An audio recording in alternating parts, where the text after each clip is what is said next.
guys, welcome back. Hope you all had a good experience with the aspirin lab for the past couple of days. I was thankful that there was something out there to kind of let you all simulate to a degree what you would have been able to do for one of the final labs of the semester and actually synthesizing an organic compound. And so it kind of combined, some of the different things that we had learned about functional groups and mechanisms, and allowed you to see that those things can be used to generate something that's actually used in real life. And so typically, after you go through a synthesis process where you're making something, you want to be able to test it at the end to make sure that it's the compound that you had originally set out to make. And so a technique used for doing that is called spectroscopy. And when this Chemistry 2 class was kind of first made at James Clemens in the past, one of the standards that they set out for the course is to be able to look at some of the graphical spectroscopy data and talk about how it can be used to identify organic compounds. And so what we're going to do is kind of do just a really kind of quick overview of spectroscopy in general. And then since we're limited on time, we're going to spend our time talking about a specific kind called infrared or IR spectroscopy. And these lessons, these next few days on special topics have been, they've been good for me, making me study a lot, like a lot of this class has, because this is stuff that I first would have learned in college, a couple of years ago. And so it's been good. I hope it'll be interesting to you. And maybe, if you're faced with these courses in the future, maybe it'll give you a head start and make that a little easier. And I was thinking about something kind of getting ready for this lesson that one of my education professors I had for a class used to say. She would say, you just have to keep helping yourself to the buffet.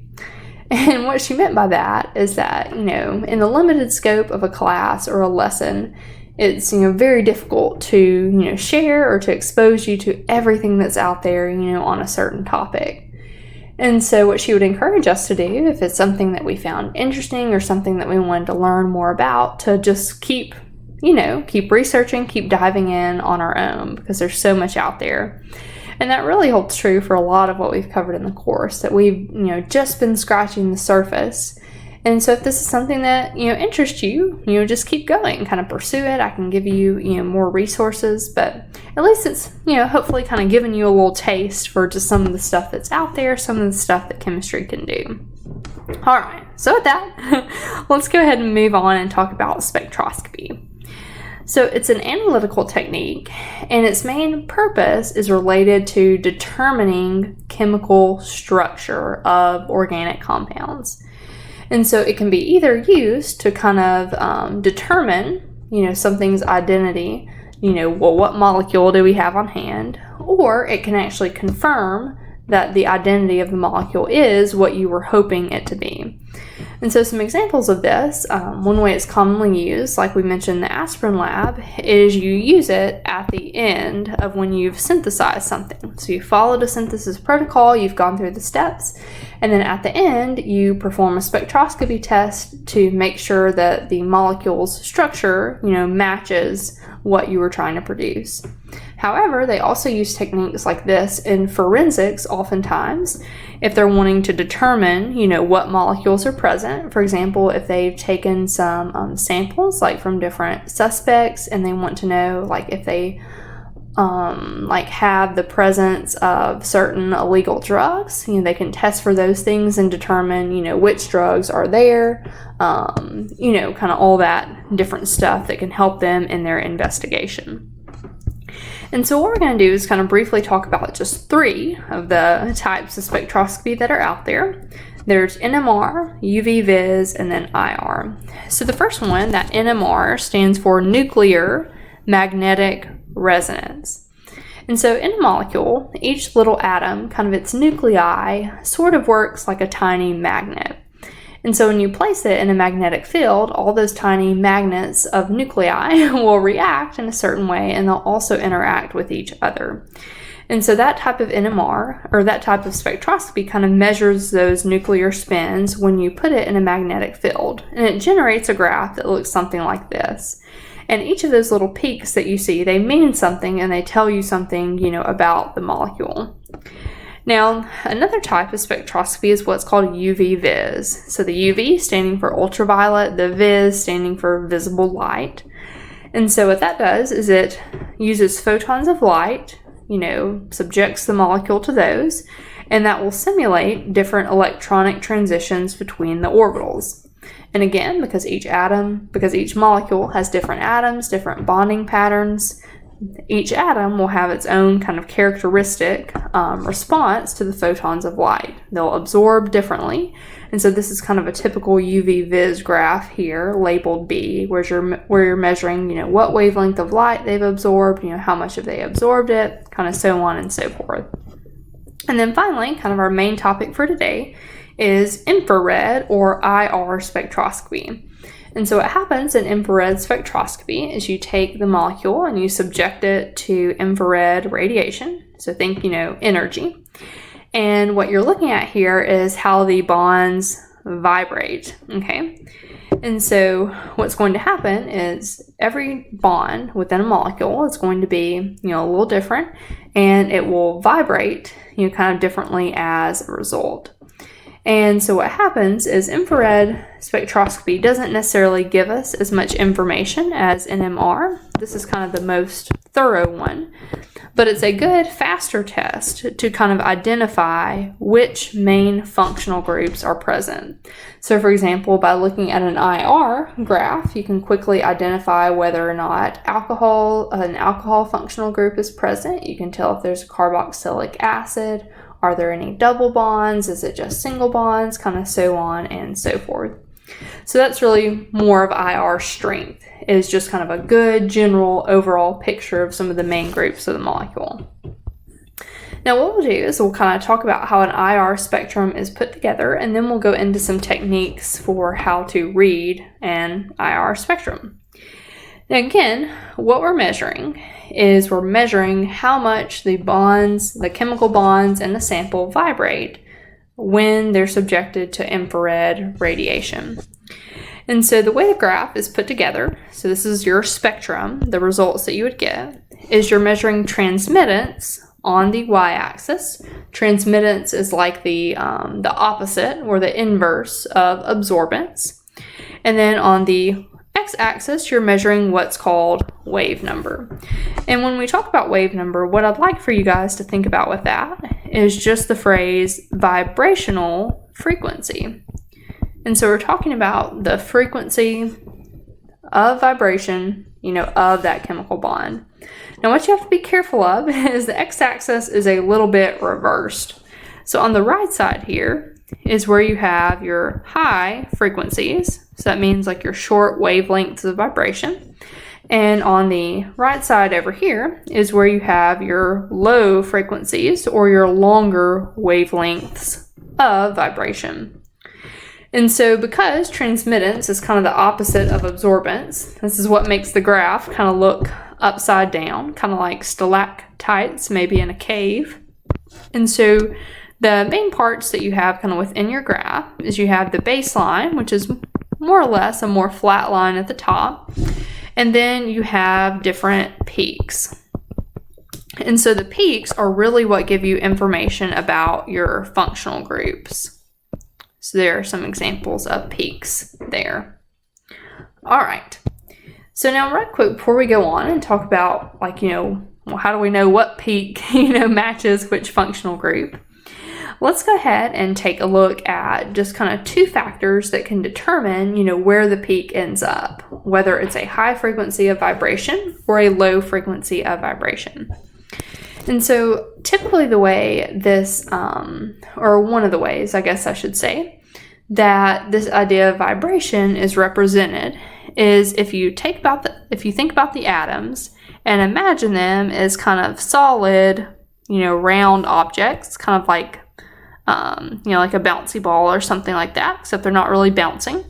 So imagine them as two balls that are going to be attached like in the middle with a spring. And so that spring can kind of vibrate and create different wave patterns. And there's a little graphic here to kind of illustrate that for you. Let me go back down here. Here we are.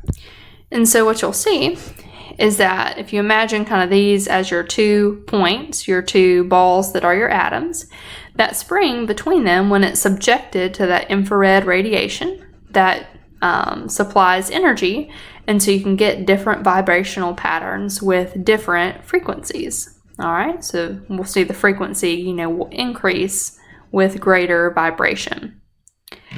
Now, there are 2 factors that kind of affect that. The first one is mass, and the second one is bond strength. So if you take one of these atoms and make it larger, what it will do is it will lessen the vibrational frequency of the system, okay? Now, if you think about bond strength, what happens is if you strengthen the bond, you will actually increase the vibrational frequency. You'll make it greater. And kind of that comparison to bond strength is almost like kind of tightening the spring. Like you've made it more tense, you've gotten more tension, kind of between your atoms, and so it's going to be able to vibrate at a much higher frequency. And there's some data just to kind of confirm that that actually is the pattern here. So let's scroll down there. Here we go. And so you can see kind of just with these carbon bonds that as you go from a single to a double to a triple bond, your vibrational frequency, increases as the strength of your bond increases. So the stronger your bond, the higher your vibrational frequency. So your stronger bonds will typically be found on the left of the graph, and your weaker bonds will tend to be found on the right. All right. So let's go on to how we can interpret kind of an IR infrared spectrum. So again, what we're looking for is we're looking for just kind of main, patterns and trends. And so different bonds kind of have different regions or different wave numbers that they tend to generate, okay? So for example, alcohols are typically found kind of within this 3,000 to 3,500 region. And they typically will kind of generate a broader peak. Your CH bonds, so your carbon to hydrogen bonds, are typically found kind of right around 3,000. And there's an important line that divides the alkyl, just your C to H single bonds on the right, and your alkenyl C to H double bonds on the left.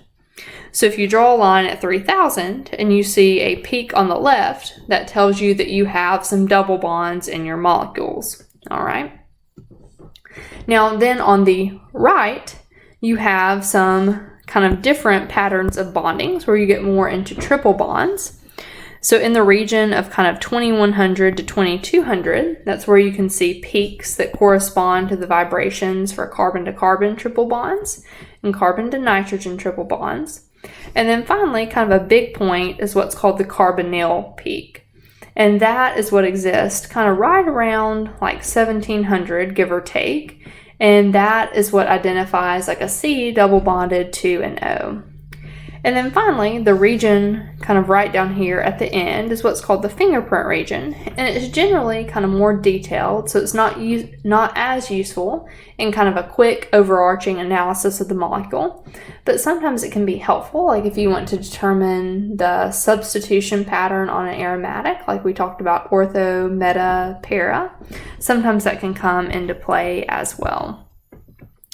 And so there are more detailed charts out there that kind of tell you, specifically for which functional groups you may have, or for which wave numbers correspond to which functional groups. And I'll show you an example of that chart right quick. There we go. All right, so here it is. And so you can get, kind of nitpicky sometimes, but typically the fastest and most successful way to interpret the IR graphs is kind of looking for regions rather than, really specific kind of ranges. Okay, so here's our strategy for interpreting an IR spectrum. So if they happen to give you the molecular formula So for example, if they tell you that the molecule is C4H8O2, then what is helpful to start out by doing is first calculating the hydrogen deficiency index to determine if your molecule is saturated or unsaturated, okay? And what that will do is if the molecule is unsaturated, that will give you a guess, or give you the info, I guess, not really a guess. It will tell you the number of pi bonds and or rings, in the molecule. And so that's the first thing you'll do, because that gives you just a general sense. Should I be looking for pi bonds or rings, or is this a molecule with all single bonds? The second thing we're going to do is look for what are called, lovingly, tongues, all right? And so what this means is that in kind of the region near 3200 to 3400, you're going to be looking for a broad, rounded peak. So kind of like this guy right here. So it's kind of broad and more rounded. It looks like a little tongue going, ah. And if you see that on your IR graph, then you typically have a hydroxyl or an alcohol OH group in the molecule. Now, sometimes nitrogen to hydrogen amine bonds can show up in this region. However, they don't form quite as rounded of a tongue, so it looks more like kind of a forked snake tongue instead. So if you'll kind of see this area, it's not quite as round, not quite as broad, and it's a little bit more forked. So sometimes you'll see that split peak there.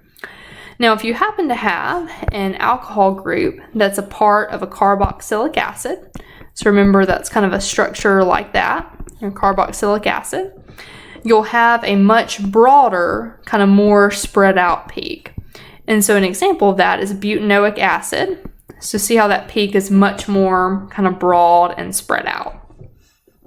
So after you look for tongues to see if you have any OH groups, you'll want to go back and look for swords. And what the swords are used to do is identify whether or not you have a carbonyl group in the molecule. And so you're going to be looking kind of right around the 1700 to 1850 region. So for example, that would kind of fall here, on this molecule. That's about 1700, 1800, somewhere in there. And see how that's a really sharp kind of peak, and that's why they're called swords. And so I've got some examples here of different CO stretches. But what they all have in common is they're a very sharp peak that falls right around that range of 1700 and 1800. All right, then last two steps. The fourth step is what's called the bond types border. And so what you're going to do is kind of draw a line at 3000. All right, and so we'll go up here and kind of look at this again. So you'll draw a line at 3000. If you have a peak to the left of the line, that means that you're going to have some double bonds in the molecule. If you do not have a peak to the left of the line, but you do to the right, that means that you're just going to have single bonds within the molecule. Okay, so again, that's worded there for you. So alkene CH bonds are above 3000, so that means they're to the left, and alkane CH single bonds are below 3000, and so that means they go to the right. Now, and the last step is what's called subtle hints. And so when you have a peak in the region around 2200 to 2050, it is a, how to put it? It's subtle, it's hard to detect sometimes, but what it can show you is whether or not you have a triple bond. And what's nice about it is because nothing else shows up in this region typically, unless you have a single bond. And so I'll scroll back up to my little chart here. So this is kind of the region that it's talking about, is if you have kind of a sharp peak, in that area, then you've probably had a triple bond either between carbon and nitrogen or carbon to carbon. And again, its intensity won't be quite as high as the carbonyl. It won't go down as far, but you'll still be able to observe a peak there. All right, now last part of the subtle hint is sometimes you can also tell if you've got an aromatic compound. And that's where you'll get some evidence of your aromatic carbon-to-carbon bonds. So like, for example, something like benzene, where you've got your aromatic sp2 carbons. And so what will often happen is kind of in your 1450 to 1650 range, so kind of in here. Oops, not kind of in there, kind of right in here rather. You'll sometimes see kind of 2 to 3 medium peaks in that region if you have aromatic carbons like a benzene. All right, so this will really make a lot more sense kind of after we apply it to a few practice problems. And so what I'm going to do is split my screen right quick, so that way we can keep track of the hints kind of as we go throughout the practice problems. So let's change our view right quick. Split. Ta-da. All right, so now we've got kind of our strategy and our other kind of all-in-one here. And I just deleted it. Okay, there we are. Thank you for your patience. Okay, so here's strategy. Give myself a little less room here. There we go.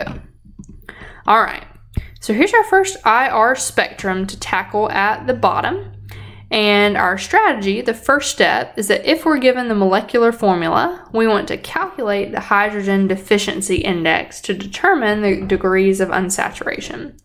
So they did give us our molecular formula this time, C5H8O2. And so the first thing we're going to do is calculate the hydrogen deficiency index using our formula. So that's 1/2 times 2 times the number of carbons, which is 5, plus 2, plus the number of nitrogens, which is 0, and then minus the number of hydrogens, which is 8, and that X stands for a halogen, which we don't have any halogens, so that is 0. So if we go ahead and kind of do what's in the parentheses, that's 2 times 5, which is 10, plus 2, that's 12, and then 12 minus 8, that gets us 4 in the parentheses, and then half of 4 is 2. And so what this means is that between kind of pi bonds and rings, that there are 2 degrees of unsaturation. And so what they'll do on these problems is they give us kind of different compounds to choose from. And so immediately, if there's a compound with less than 2 degrees of unsaturation, we can go ahead and rule it out. So for example, compound A only has 1 pi bond right here, and that's all the unsaturation it has, so we can go ahead and mark that one off the list. Compound B also only has 1 pi bond, so 1 degree of unsaturation. But then the other 3 compounds do have 2 pi bonds to equal 2 degrees of saturation. So those are all still viable options. Now, what we do next is go ahead and look for tongues. So we look in the region kind of between 3400 to 3200. So it's kind of right in here. Whoops, didn't mean to move that. There we go. So kind of right in here. And we do see a nice kind of broad peak there. So that means we do probably have an OH group. So I'll go ahead and label that. But now if we'll remember, if it's a hydroxyl group that's a part of a carboxylic acid, it's going to have a much broader appearance. And so you'll notice this one is a lot broader and it's not quite as smooth of a graph. So this makes me think that this is going to be an OH in a carboxylic acid. So I'll just kind of pencil that in. So already I'm probably leaning towards C as my answer since it looks like a carboxylic acid, but we'll just keep going to check and make sure. So now what I'm going to do is I've checked for my tongue, is I need to go and check for my sword. And so it says, is there a sharp, strong peak in the region near 1850 to 1700? So here's my 1850 to 1700 range, kind of right in here. And yes, definitely a sharp, strong peak. So that lets me know that I have a carbonyl group in the molecule. So it's looking good so far. So I need a carbonyl and I've got an OH group. And at this point, I could probably go ahead and narrow down my answer. Because out of the 3 remaining molecules, this C is the only one that has an OH group. And then also fits kind of the patterns that we're seeing for a carboxylic acid. So that's probably what we know, but let's just go ahead and go through the rest of the process. Or well, actually, no, I think we're good, because let me save some time and go ahead to the next one. That way the video doesn't get too long, because we can talk about kind of the next processes here. All right, so we've ruled out our molecule, and it looks like this is our carboxylic acid. Okay. Or no, I'll tell you what, I do want to go ahead and do the bond types border right quick. Sorry. Okay. So step 4, after we checked for the carboxylic acid, even though we already know the answer, let's just go through the steps, is we're going to draw a line at 3000, kind of as a border. And we're looking to see if we have a peak on either side. So since we have a peak on the left side, that means we do have some double bonds. And since we have a peak on the right side, we also have some single carbon to hydrogen bonds. And so what this is going to mean is that we need to be looking for a molecule with both alkenyl and alkyl bonds. So your alkyl bonds are your single bonds. Your alkenyl are your double bonds, and so that matches our molecule again. And then just for fun, let's go over the subtle hints. So it says check the region around 2200 to 2050, so it's kind of like right in here. And do we see any little peaks? We don't, so that means we don't have a triple bond between carbon and nitrogen or carbon to carbon. And then none of our options are aromatic, so we don't have to, check that region of 1450 to 1650 as well. All right, so there we go. Okie doke. So let's go on to our second practice problem right quick. So we'll go back through our steps. Here we go. So for this problem, they actually don't give us the molecular formula, so we're not going to be able to start by calculating the hydrogen deficiency index. So we'll just go straight to step 2 and start looking for some tongues. All right. So again, we'll start kind of in our alcohol region between like 3200 and 3400, so kind of right in there. We do see that broad, kind of smooth peak, so this is probably an OH group. It doesn't look like the carboxylic acid group. It looks more just like a regular OH group, so we'll just kind of keep that in mind. And it looks more smooth and sharp, so it's probably not an NH bond. So I'm going to tentatively kind of cross off E, since that's got an NH group, because this definitely looks more like a hydroxyl. And so we can for sure cross off B, because it just has carbons and hydrogens, no hydroxyl anywhere in sight. All right, so now what we want to go and check is the swords region. So from 1700 to 1850, so that'll be more or less kind of right in here. And so we definitely don't see any very sharp swords in that peak or in that region. So that means we have no carbonyl group, so no CO double bond. And so that means we can go ahead and rule out D, because that's a carboxylic acid. And besides, our OH region was more narrow, so that probably limited or ruled that out to begin with. All right, so now we got to keep deciding here. So let's go on to step 4, which is our bond types border. So we're going to draw kind of a border line right at 3000. Okay. Now, we want to look to the left. We don't have any peaks on the left, so that means there are no alkene double bonded C to H bonds. So what that means is we must only have single C to H bonds. All right. And now let me just kind of clarify here for a second. So what we mean by like alkene C to H bonds is an alkene is a double bond. And so what we're talking about is this bond between one of the double bonded carbons and the hydrogen. So like the carbon to hydrogen bond in both cases is a single bond. It's just that in the alkene, the carbon itself is double bonded, while in an alkyne, or in an alkyl group, an alkane, the C is single bonded to another carbon. So that's what we're talking about kind of here. So the alkene bonding pattern would come to the left of 3000. The alkane bonding pattern would be to the right. So it looks like, since we just have peaks to the right here, that we are going to have an alkane bonding pattern. So what that lets us do is rule out this C, because it has an alkene kind of right at the end. And then finally, just for fun, let's check our subtle hints, even though none of our options indicate a triple bond. So if we looked in the region of 2200 to 2050, so kind of right in here, we don't see any, peaks. So no carbon to carbon triple bond, no carbon to nitrogen triple bond. And none of our options are aromatic, so we don't really need to verify that in the 1450 region. Okie doke, so it looks like A would be our correct answer on that one. All right. So now, what you'll be doing is you will be looking at 4 of these little IR graphs and some interactive practice problems, and kind of just going through the same steps that we did. And then just right quick to kind of show you as a follow-up from the lab, here's the IR spectra of aspirin.